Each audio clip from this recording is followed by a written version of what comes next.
Olá, leitores! Como estão vocês? Eu espero que esteja tudo bem por aí. Aqui é a Jaque e esse vídeo é para falar do livro Uma Visão Pálida das Colinas, do Kazuo Ishiguro. E se você gosta de vídeos sobre livros, história e literatura, já se inscreve aqui no canal. Não deixa de curtir esse vídeo para que ele possa chegar em mais pessoas. E vamos conversando comigo aqui pelos comentários sobre esse livro incrível. Uma Visão Pálida das Colinas é o primeiro romance do escritor nipo-britânico Kazuo Ishiguro. Esse livro foi publicado pela primeira vez em 1982 e agora temos uma nova edição dessa obra no Brasil. Tínhamos uma edição, só que ela é bem antiga e já estava fora de catálogo há um bom tempo. E agora a Companhia das Letras veio com uma nova edição de Uma Visão Pálida das Colinas, que eu ganhei de presente do meu amigo Cristiano, mais um presente de aniversário que ele me enviou, fiquei super feliz. Então é um lançamento da Companhia das Letras, traduzido pelo Jório Dauster. E o que o Ishiguro escreveu no seu primeiro romance? Bom, primeiro detalhe é que o Ishiguro, ele ganhou o Prêmio Nobel de Literatura em 2017. É um autor que eu tinha muita curiosidade em ler. E já fazia um tempo, né? E aí, como saiu esse primeiro romance dele, eu fiquei já super interessada e ganhei ainda esse lançamento de presente. Então, assim que chegou, eu já comecei a folhear o livro, já comecei a leitura e foi algo assim que me envolveu muito. Aliás, é a primeira leitura concluída, é a primeira leitura que eu concluo no mês de março, é o primeiro livro que eu leio, né, como um todo no mês de março de 2025. Então, fiquei super feliz com isso e resolvi ligar a câmera e gravar esse vídeo aqui, contando um pouco para vocês sobre a minha experiência com o Ishiguro, a minha primeira experiência lendo esse autor e também nesse que é o primeiro romance que ele escreveu e publicou. Bom, como eu falava para vocês, o Ishiguro ganhou o Prêmio Nobel de Literatura, então ele é um autor bastante reconhecido já, tem outros livros dele que são bem famosos, como, por exemplo, Vestígios do Dia, que é um livro que eu quero bastante ler. E ele também é um autor que ele costuma transitar, assim, entre gêneros, né? Ele escreve livros que são mais distopias, como Não Me Pergunte Jamais. E esse que é o primeiro romance dele, ele tem um diálogo bastante grande com o Japão depois do final da Segunda Guerra Mundial. O Ishiguro, ele é um autor nipo-britânico, ele nasceu em Nagasaki, ele já é um escritor que tem 70 anos de idade, mas quando ele então tinha 5 anos, ele se mudou para o Reino Unido com a família dele. Então, ele viveu apenas até os 5 anos no Japão. É claro que ao longo do tempo, ao longo de toda uma vida, então, vivendo entre as culturas britânica, entre a cultura do Reino Unido e a cultura japonesa, né, tem esses dois elementos provavelmente na sua literatura, mas é importante dizer então que ele é um escritor que tem essa origem japonesa, mas que escreve em língua inglesa, certo?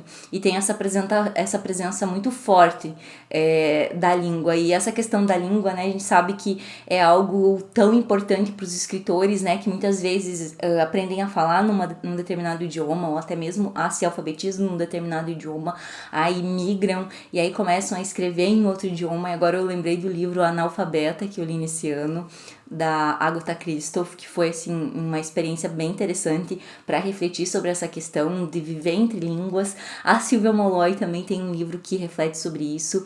Isso não é uma reflexão que tá dada aqui no livro do Ishiguro, tá? Eu só tô trazendo essas reflexões para pensar sobre essa obra dele. E nesse livro, então, temos uma personagem chamada Etsuko, e ela vive também no Reino Unido, no interior da Inglaterra, e ela tá vivendo um período de bastante dificuldade na vida dela. E esse livro, ele conta a história da Etsuko, né? A perspectiva é da Etsuko, ela é a narradora desse livro. E ela vai contando sobre os seus dias na Inglaterra, numa casa no interior da Inglaterra, em que ela mora. E os seus dias, as dificuldades que ela tá vivendo depois da perda de uma das filhas, a Keiko, e com a visita da sua filha Nikki. Então ela vai fazendo uma série de reflexões sobre um passado dela, um passado distante, quando ela era uma mulher que meio que recém-casada, grávida da Keiko, sua primeira filha, e que vivia ainda no Japão, na cidade de Nagasaki. Então esse é o contexto do livro. E essa personagem, a Etsuko, ela fica indo em direção a esse passado, e em determinadas partes do livro são narradas com ela e com a perspectiva que ela tinha lá nesse passado, com diálogos que ela realizou. Então é tudo reconstruído no livro, da perspectiva da Etsuko vivendo numa Nagasaki pós-bomba atômica, com todos os traumas muito recentes, né? Com todo um contexto de ocupação americana no Japão, pós-Segunda Guerra Mundial. Então a Etsuko vai mergulhando nesse contexto antigo da vida dela, né? De memórias antigas da vida dela, para tentar também superar um luto que ela está vivendo no seu contexto atual do livro. Então ficamos sabendo que a Etsuko ela estava grávida da sua primeira filha, quando ela conhece uma outra mulher chamada Sachiko.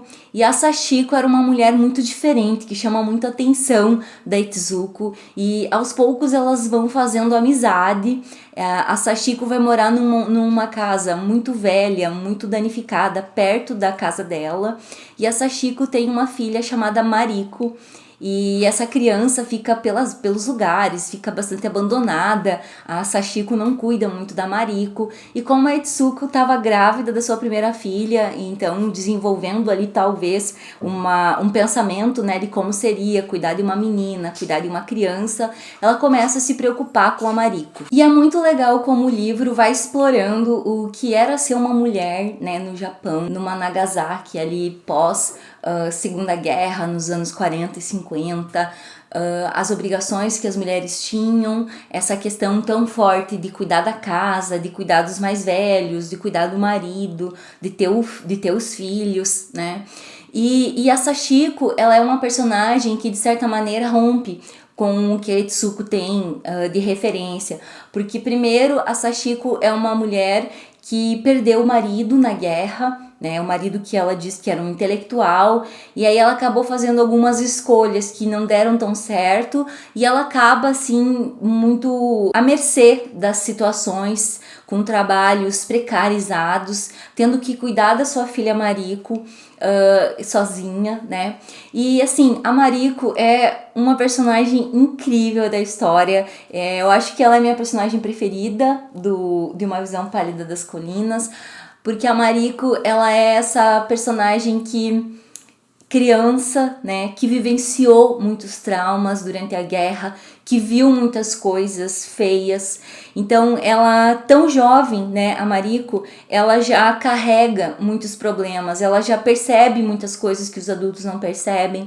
E é legal como a Etsuko, ela vai percebendo essa criança, ela vai compreendendo e tratando com uma humanidade tão grande essa menina, enquanto que a mãe, a Sachiko, ela acaba não conseguindo dar conta, sabe, de perceber todo esse universo da Mariko, que é um universo muito rico. Ela acaba rejeitando o jeitinho de a Mariko ser. Enfim, uma leitura assim deliciosa, esse enredo que acaba nos envolvendo, sabe, nos puxando para um contexto aí do Japão, então, que é um contexto histórico. O Ishiguro, então, ele vai fazendo esse diálogo, a gente vai compreendendo um pouco da vida da Etsuko também, das coisas que ela passou ali com a guerra e que levaram ela a se casar com um homem japonês ali. A relação dela com o sogro também é bem interessante, que é um senhor mais velho, que é um professor aposentado. As visões de mundo desse professor aposentado que começam a ser questionadas, né? Justamente porque ele representava nas escolas e no modelo educacional uma visão determinada do Japão, uma visão bastante fonista, né? E que aí os professores ali depois da guerra, né, com a ocupação americana, começa a ter outra visão sobre o Japão, a se pensar a educação de uma outra perspectiva, a se pensar a história do Japão de uma perspectiva menos mitológica, com o objetivo também de impedir, né, determinadas visões mais ufanistas que, enfim, tinham contribuído também pro Japão entrar na Segunda Guerra. Claro, ainda é uma perspectiva estadunidense, né? Mas o Ishiguro vai povoando esse livro com todas essas referências, sabe? E isso torna a leitura muito interessante, ao mesmo tempo que tem um enredo ali envolvente, acompanhando as memórias da Itsuko, as pessoas que ela conhece, pessoas em geral muito afetadas pela guerra, que perderam filhos, que perderam marido, que perderam negócios, né? Mulheres que às vezes dependiam do marido, os maridos eram bem-sucedidos, e os maridos perdem tudo com a guerra, e aí elas precisam se virar depois disso. A Itsuko, pelo que se entende também, é uma personagem que perde a família na guerra e é acolhida por uma outra família e acaba se casando com um membro dessa outra família, né?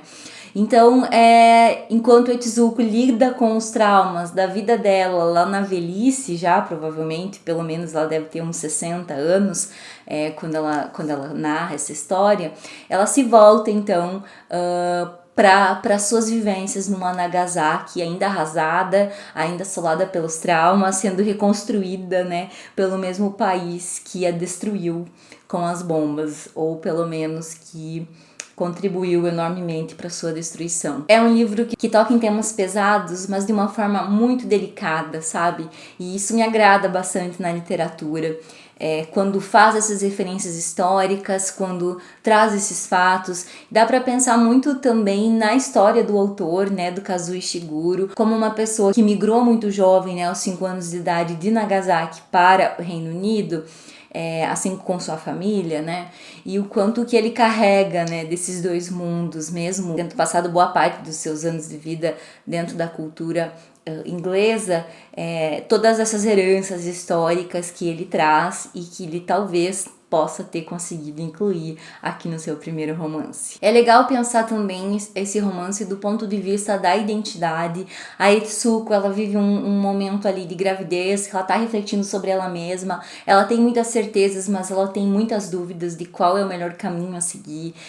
O Japão tem uma cultura muito forte de um determinado lugar que as mulheres devem ocupar, ainda existe essa cultura, né? Quem leu Sayaka Murata já teve a oportunidade de refletir um pouco mais sobre isso, e o Ishiguro coloca tudo no romance também, um pouco dessa perspectiva da Itsuko se construindo, essa perspectiva da Itsuko vendo uma mulher que é a Sachiko, com uma história muito diferente da dela, com uma postura muito diferente da dela, com uma moralidade muito diferente da dela, e ao mesmo tempo vivendo num país que também vive esse contexto de crise de identidade, né, com a mudança de perspectiva que se dá com a ocupação estadunidense depois do fim da Segunda Guerra Mundial. A edição da Companhia das Letras, ela tá muito bonita, com essa capa lilás, né? O cortezinho também lilazinho, então eu achei muito linda. Os detalhes que eu dei aqui da história, tá? Que podem parecer assim um spoiler maior, eles estão na contracapa e na orelha. Então não se preocupem, esse livro é um livro bastante emocional, eu acredito que a experiência de lê-lo é o que vai realmente tocar vocês, mais do que o enredo, mais que os rumos da história. E eu queria dizer também que na orelha tem um pequeno erro até de escrita, porque na orelha do livro há uma confusão entre a Sachiko e a Mariko. Na orelha do livro está escrito que a Itsuko vive uma amizade com Mariko, que é uma mulher que deseja deixar o Japão, né, e migrar para os Estados Unidos. Mas não que a Itsuko não tenha vivido uma amizade com Mariko, mas a Mariko é a menininha, né, que não quer deixar o Japão. E a Itsuko, ela vive uma amizade então com Sachiko, que essa sim é a mulher que deseja a todo custo abandonar o seu país e buscar possibilidades de vida em outros lugares. Afora os julgamentos morais que a Sachiko ela pode sofrer, né? Eu acho e vocês vão ler, se vocês forem ler o livro, vocês vão perceber que a Sachiko ela tá fazendo escolhas bem complicadas para a própria vida e de forma recorrente, né? Mas, por outro lado, é legal observar uma mulher ali tendo autonomia, né? Tendo agência sobre a sua própria vida. E isso me chama bastante atenção, né? E ter agência sobre a sua própria vida significa também ter possibilidades de errar em algum momento. No caso, ela está tentando deixar para trás toda uma história de sofrimento, de traumas, de guerra, de perdas, né? E tentar reconstruir uma nova história num novo país. E era isso por hoje. Eu espero que vocês tenham gostado dos meus comentários sobre Uma Visão Pálida das Colinas, do Kazuo Ishiguro. Agora eu tô querendo, assim, ler tudo desse autor. Eu sei que ele escreveu obras bastante distintas. Eu até fui pegar o livro para conferir o título. Eu tava adiando começar a leitura do Não Me Abandone Jamais, que é esse livro aqui, traduzido pela Beth Vieira. Também tem o cortezinho, ó, lindinho, prateado, tá? E agora eu tô assim muito encorajada a ler mais do Ishiguro. Eu amei a leitura de Uma Visão Pálida das Colinas. É um livro bastante simples, tá? É um livro bastante discreto. Eu não sei se as pessoas vão gostar tanto dessa leitura quanto eu, mas foi uma leitura bastante satisfatória, um livro que eu queria voltar o tempo todo para ele. Eu li em poucos dias e isso foi muito bom para mim, que tô demorando bastante para concluir as leituras. Vocês devem ter percebido pelo vídeo passado, né, o último vídeo do canal. No mês de fevereiro eu consegui concluir apenas 2 livros, então eu pretendo falar um pouco mais também das minhas leituras assim que eu concluo elas, e também talvez das leituras em andamento, para vocês terem uma ideia do que eu tenho lido e que algumas coisas também podem demorar um pouco mais para serem concluídas. E era isso, leiam Uma Visão Pálida das Colinas, do Kazuo Ishiguro, publicado pela Companhia das Letras nesse ano de 2025. Um grande abraço e até o próximo vídeo.